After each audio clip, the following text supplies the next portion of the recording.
I hand over the dice to you now, uh, Thank madam. you so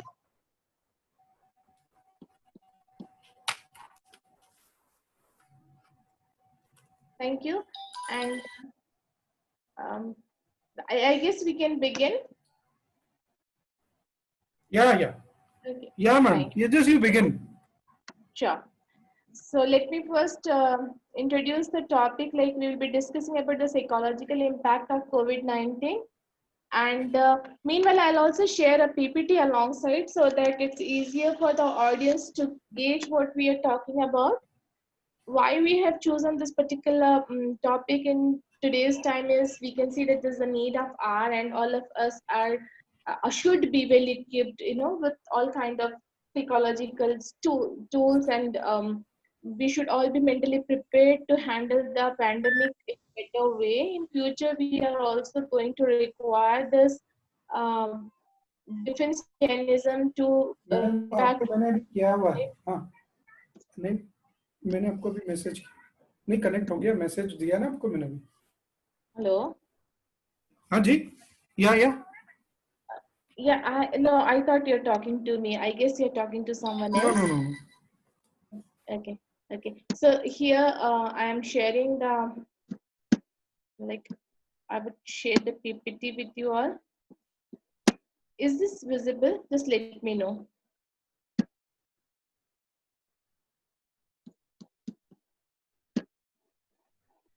Okay. Is the PPT visible? Yes, Yes, ma'am. ma'am. Yes? Okay. So,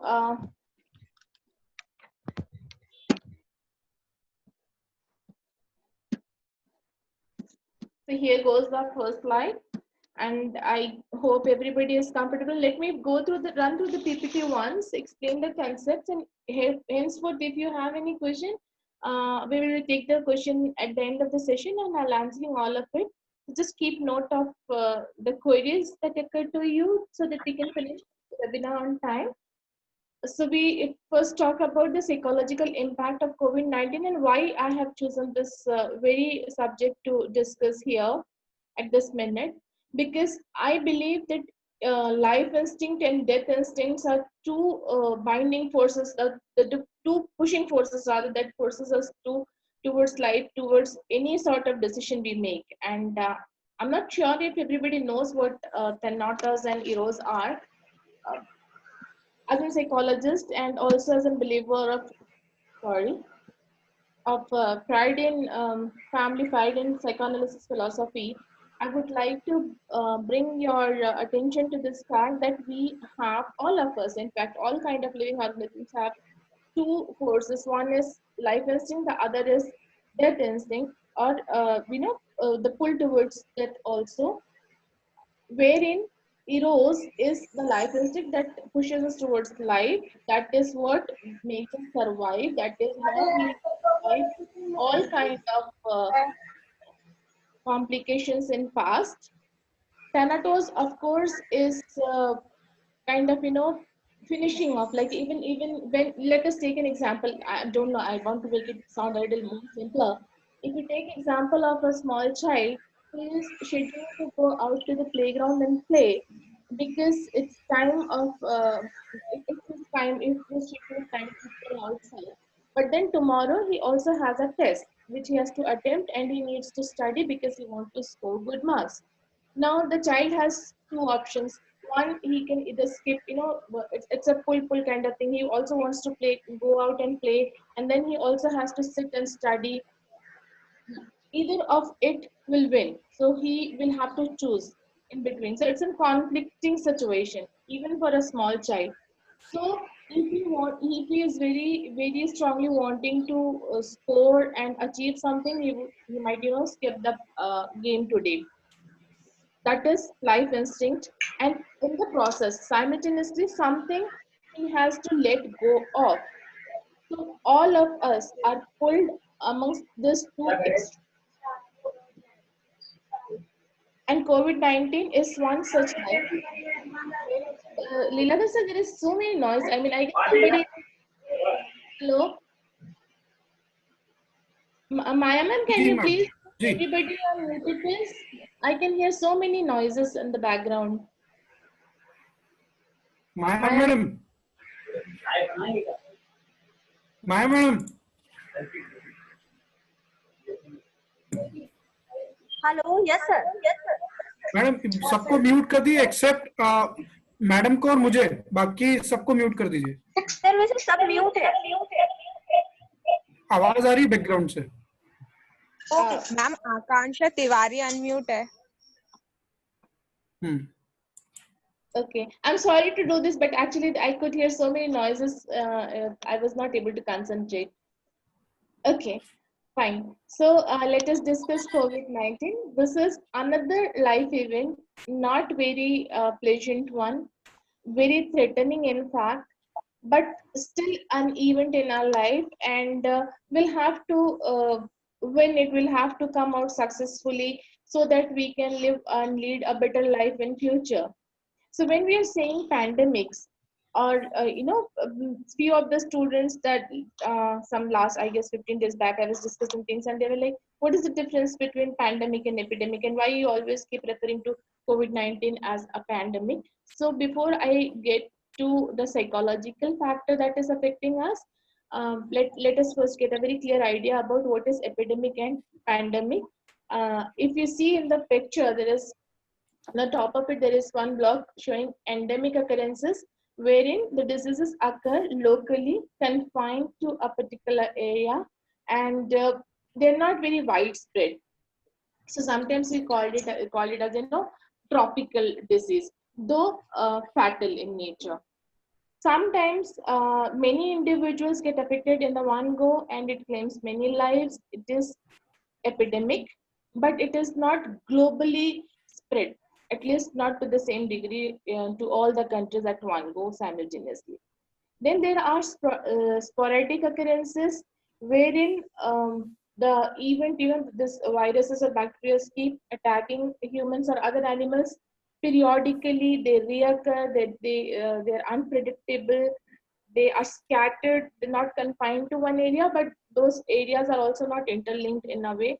And then comes pandemic. So pandemic is an epidemic that will also that also affects mankind in a large number, claims many lives, and very global in nature, doesn't follow or remain in a territory. So that is how. So now we will discuss 3 or 4 points about COVID-19. So coronavirus disease, COVID-19, is an infectious disease caused by newly discovered coronavirus. We all are so very scared of this disease because we do not know how to stop it. So it's not the disease itself, it's the uncertainty that is putting us inside locked doors.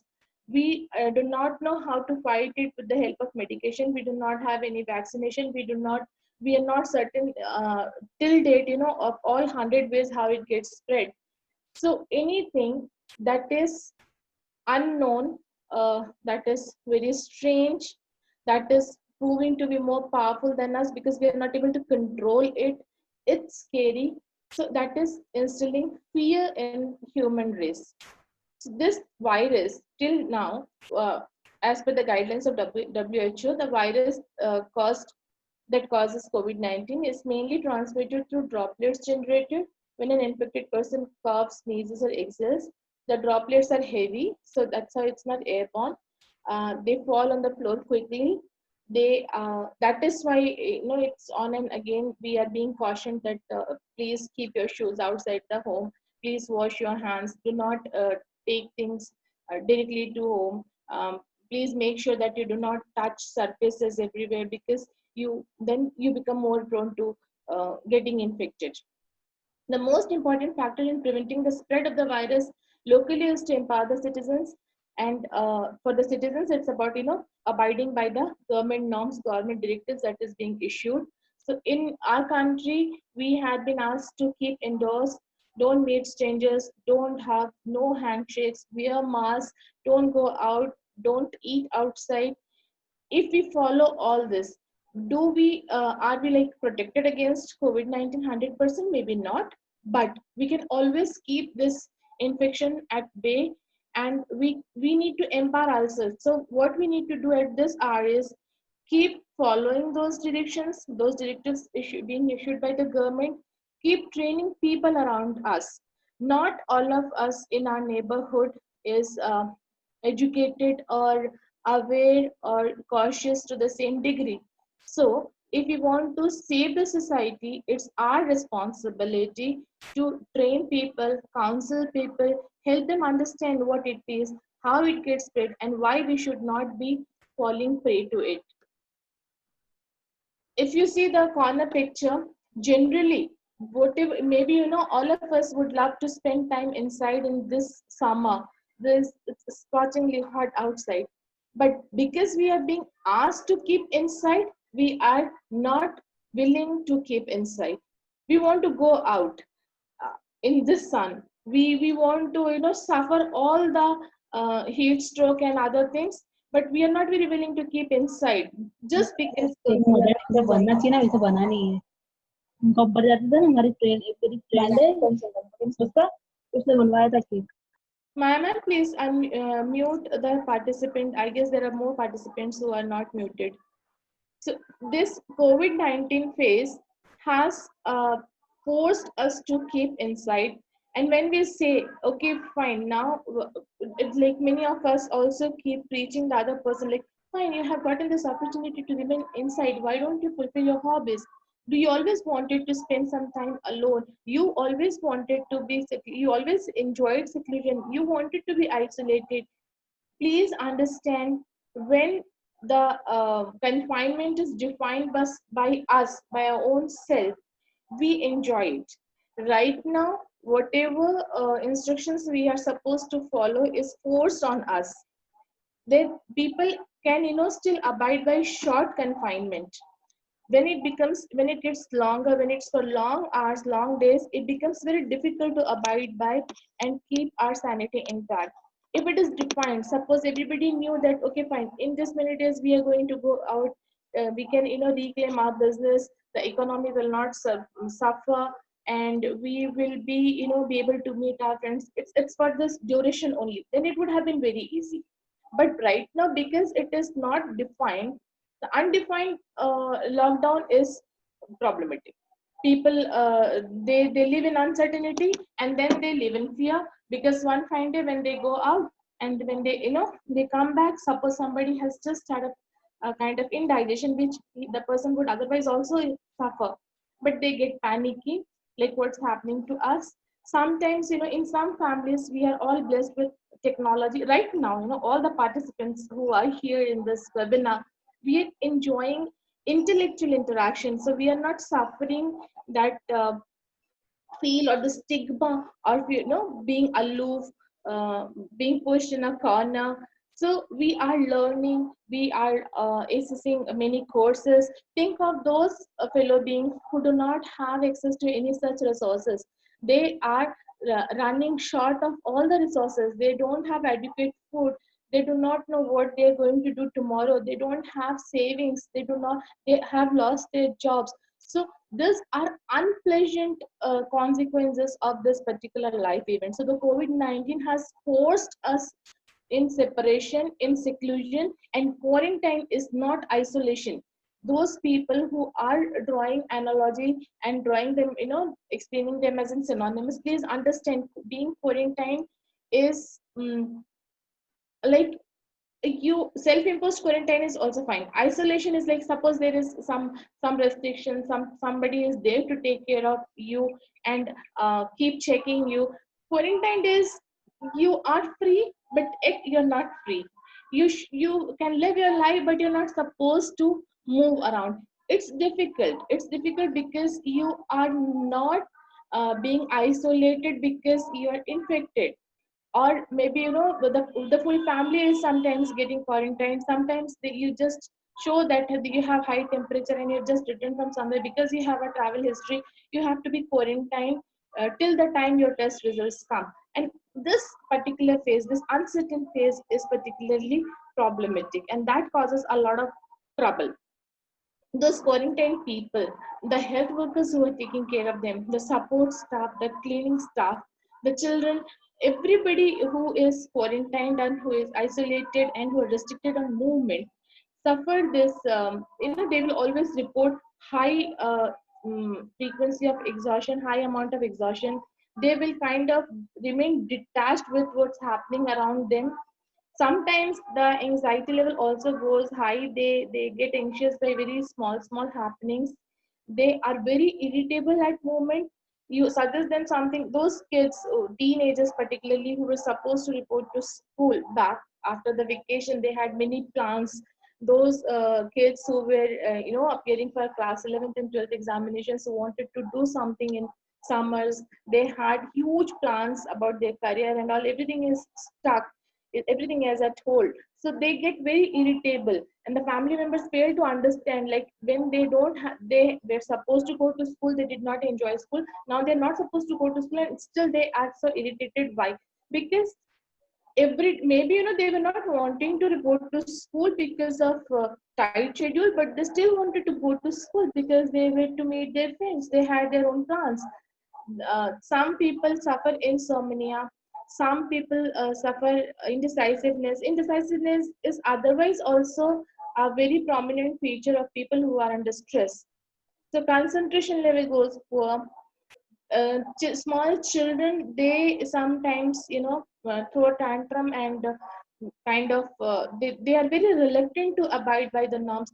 The adults, those who fall in this group of early adults or young adults who are aging in the age ranges between say 25 to 35 or 40, they are also finding it very difficult to stay inside because they have to go back and take care of their businesses. They have to go back and report to work. Not every industry, all the industries cannot afford to make their people and give their employee this opportunity or leisure of working from home, because there are manufacturing units which need people constantly in field.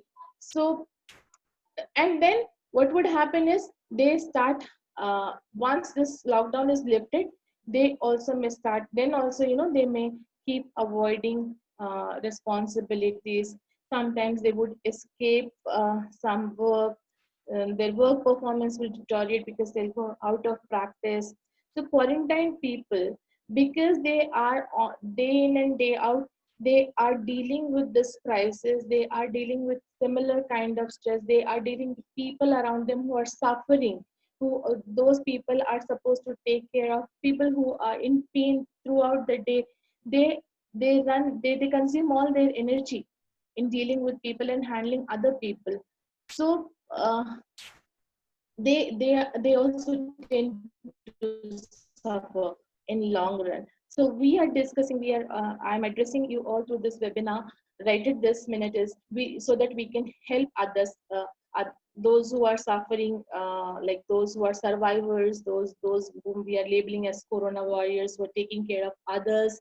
So there are psychological sufferings come with different frequency and different degree. There are 4 categories we will be discussing in this webinar. We will be discussing 4 categories of psychological suffering. One is prolonged suffering, the other one is intense suffering, third is associated suffering, and fourth is social suffering.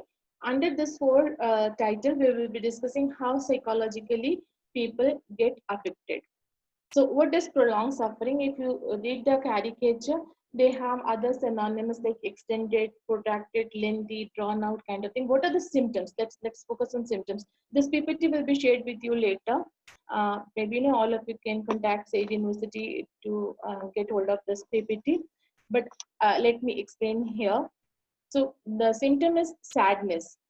After being in confinement for long, or after addressing people pain for long duration, or maybe when you yourself are tired and you have been handling cases since long, the symptoms that start showing after some time is like sadness. You lose hope. People tend to lose hope. People tend to get fatigued very quickly. There is this guilt of not being able to save someone. Those doctors, those health workers, despite trying so hard, keeping so much of patience, they still are not able to save lives. So that kind of instill guilt in them. They relieve the trauma again and again. It's like any other PTSD syndrome. When the traumatic situation is over, still people relive those scenes because it is part of their life. It has ingrained so deep. The fear of contamination, because every day news we find out people who are a health worker, and some of them get infected, they had been found positive. So this fear of contamination also sometimes gets settled in. Irritable and started, they are either very irritable, you cannot talk to them at many point. They do not take suggestions very kindly, and many a times you can notice that they get started in a very small event, like something falls down and then they get startled because they are lost in their thoughts. Most of the time these people who are projecting these symptoms are generally lost in thoughts, and those thoughts are pertaining to the past of suffering of other people. Next is intense suffering. In intense suffering, people start reporting non-specific physical ailment. Like they would say, I'm not feeling good. When you say not feeling good means what? They don't know. They suffer aches, body aches. They complain of body aches, sometimes headache, sometimes stomach ache, but with no physical reason practically. Appetite and memory loss is very common feature, wherein after prolonged exposure to some suffering or some kind of stress or some traumatic incidences, appetite loss is very common feature. Memory loss is also very commonly visible. Neglect and self-blame, they take to neglect themselves, because once this crisis, sometimes all of us have to keep alert about those health workers and our friends who are taking so much of pain to keep us safe these days. Later on, when this lockdown is lifted, when everything goes back to normal, please keep alert, keep watching your family members and friends and acquaintances who had been in this warrior group, that they should not fall in this particular category of self blame. They keep blaming, people sometimes blame themselves that we couldn't help uh, you know somebody they wanted so desperately to help, some of their family member maybe, but they couldn't help, and then they start neglecting their own needs. They would not self grooming, self feeding also, they stop feeding themselves and they get into grief. This grief, people who are very deep struck with grief, they lose all kind of hope in life. So that would eventually lead to depression and anxiety. So please take care that they should not get very deep into grief. This, as an this may cause impotency also at times. This is a psychosomatic syndrome when people go through stress at long. And then there are associated suffering. Associated means not directly related to the phase or to the bacteria or to this incidence that's happening right now. Associated is like, because because of COVID-19 we are all in lockdown. This is one event, and then we might get under stress because of this, not because we are affected by COVID-19, not because we are locked down maybe, but because we were not able to go out and we were wanting to meet some of our relatives so desperately. We were not allowed to. We have not seen our family members for a long time, and we eventually get under stress, not because of any direct relation with this COVID-19 lockdown state, but we might as such suffer stress. There is depression. People who are inside for a longer time, not able, there are, think of those people who are stuck somewhere outside the country, somewhere outside their hometown, wherein they do not have any support system, wherein they do not have job, or they do not know how the future would look like. And then facing such kind of trauma alone may cause depression. Sometimes after one is through with this kind of stress and this kind of isolation, the codependency is again a very prominent feature that has been witnessed in people who have suffered trauma. Codependency is either you get dependent on some drugs or on alcohol or on some person for that matter. Suicidal behavior, one of the psychological effect that, one of the psychological syndrome people have witnessed in those who suffer PTSD is, instinct to, or maybe repeated attempt to commit suicide. Psychosomatic pathology, sometimes, you are so much under anxiety, you fear getting contaminated, you don't want to, but then you think that, what if you get affected, you want to save people, but you cannot save people. So after that consumes a huge part of energy. So when you are through with that, when you are drained of your energy, then psychosomatic pathology may also start showing off. Then there comes social suffering, because somebody is one, we see this on and again around us these days. It's very frequent observation, like when people are diagnosed or maybe just doubted with COVID-19 positive test results that they're infected, people try to avoid them. So psychosocial vulnerability of being dissociated or being avoided. People won't talk, so there is this stigma of isolation. When and if you are infected, if you're positive, you don't have a family here, it's not only, food and shelter is not the only thing. You also need company, you also need someone to ask how you're doing these days. People who are infected are kept at bay.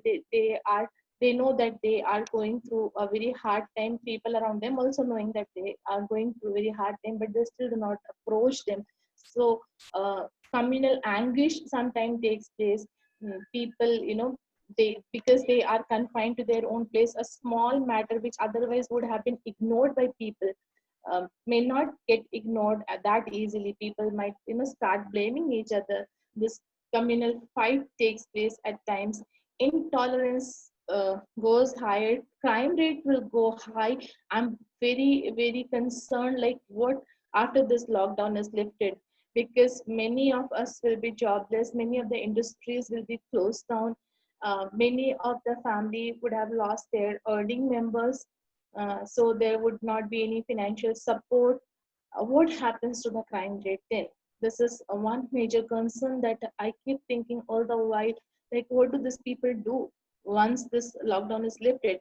And during this lockdown, again, sitting inside home, not everybody is so blessed to use their time creatively. Not everybody is so very productive. Not everybody is having access to resources wherein they can polish their skills. So what after this lockdown is lifted? Death toll is obviously, every day newspaper featuring few numbers. People just read numbers. Those who do not, those who have not lost any family members or friends, they read numbers as number. Those who have lost someone very close from the family, maybe they do not know how to deal with it. Will this rising number, will this create numbness in our mental acceptance, like social acceptance?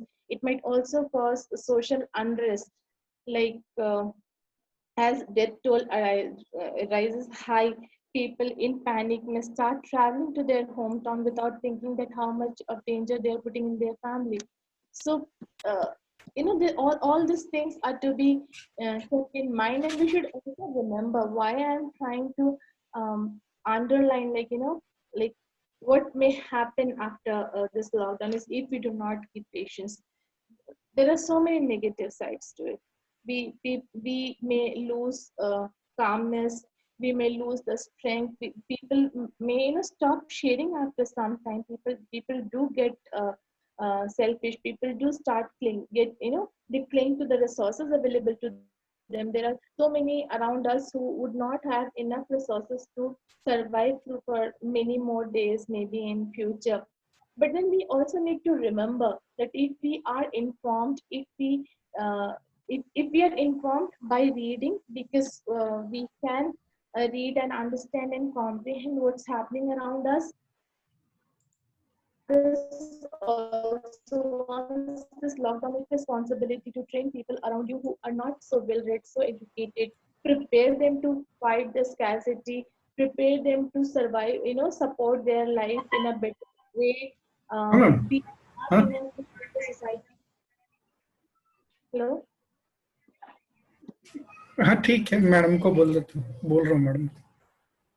Hello. Madam, hello. Yes, sir. Madam, just 3 minutes are remains. So just 2 more slides are there. Yeah. Okay. So we need to remain safe. We need to be ready to fight COVID-19 as we have fought in past. There are so many. You can see that there is on the left hand side there are many more such epidemics being listed, wherein Spanish flu, swine flu, HIV, and plague. This kind of epidemics we have survived in past also. So for the warriors and those survivors, my suggestion is resume old routine as soon as possible. Practice relaxation exercises, meditation and yoga. Spend time in natural ambience if possible.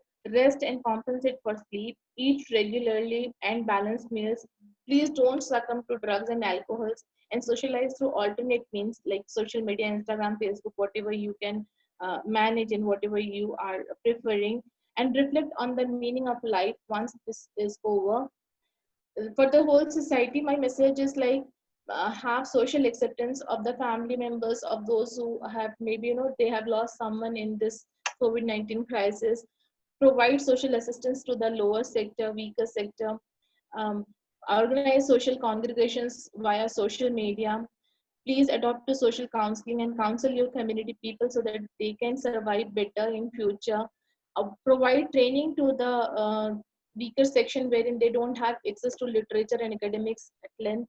Here are the list of certain websites. You can access this later to ponder more, think in deep, learn more about COVID-19 and the psychological crisis and how to handle those crises in a better way. Yes, sir.